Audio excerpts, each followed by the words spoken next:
Yrityksiin tietysti kohdistuu tällä hetkellä paljon paineita siihen, että niiden pitäisi toimia yhä ympäristövastuullisemmin. Siellä on tietysti kaikki lainsäädäntöön liittyvät asiat EU-tasolla ja Suomessa. Sitten pankkisektorilla tai finanssisektorilla kaikki sijoittamiseen liittyvä kestävän sijoittamisen vaatimusympäristö ja sitten tuotantoympäristö sillä tavalla, että läpinäkyvät vastuulliset tuotantoketjut on todella tärkeitä ja alihankkijoihin pitää kiinnittää huomiota. Ja sitten myöskin työntekijöiden rekrytoinnissa on tärkeää yritykselle se, että osaa näyttää vastuullisuutta. Mutta toinen puoli asiasta on tietenkin sitten se, että siellä kuluttajien puolella tapahtuu nyt paljon. Trendit on siirtymässä yhä vastuullisempaan suuntaan, eli kuluttajat vaatii sitä vastuullisuutta yrityksiltä. Mutta myöskin kuluttajat toivoo apua yrityksiltä siihen, että he pystyisivät itse kuluttamaan yhä enemmän ympäristövastuullisesti. Yritykset tietysti pystyy vaikuttamaan paljon siihen tarjonnallaan, että millä tavalla kulutetaan. Länsimaisissa yhteiskunnissa semmoinen 70% ympäristövaikutuksista, erityisesti hiilidioksidipäästöistä, tulee sieltä arjen kuluttamisesta ja yritykset pystyisivät tarjonnallaan vaikuttamaan tähän. Esimerkiksi niin, että tuotteitakin pitäisi tarjota palveluina, joissa katsotaan sitten semmoisia ratkaisuja, jotka vähentää niitä kuluttamisen ympäristövaikutuksia. Asiakaslähtöinen ympäristövastuullisuus tietysti kohdentaa tätä meidän ajattelua siihen, että ei lähdetä katsomaan sitä asiaa sieltä yrityksen tuotannon näkökulmasta, vaan nimenomaan asiakkaan kuluttamisen näkökulmasta.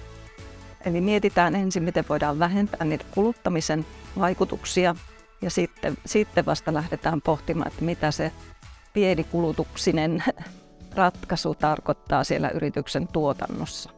Tässä voidaan miettiä sitten nimenomaan sitä, että on olemassa yrityksen jalanjälki, joka viittaa sinne tuotannon ympäristövaikutuksiin ja yrityksen kädenjälki, joka viittaa enemmän sinne, että mitä siellä kuluttamisen puolella tapahtuu, mikä on yrityksen yhteiskunnallinen vaikutus tavallaan, onko se positiivista vai onko se negatiivista, tulee iso kädenjälki kuluttamisen puolella.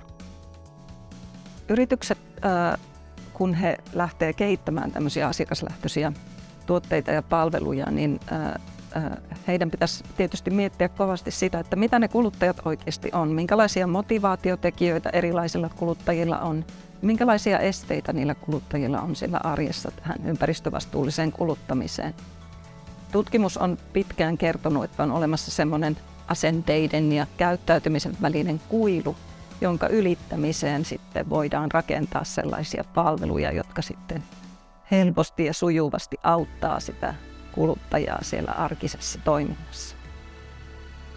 Tässä asiakaslähtöisen ympäristövastuullisuuden avoimessa verkkokurssissa on tarkoitus katsoa ympäristövastuullisuutta yrityksistä nimenomaan palvelumuotoilun keinoin.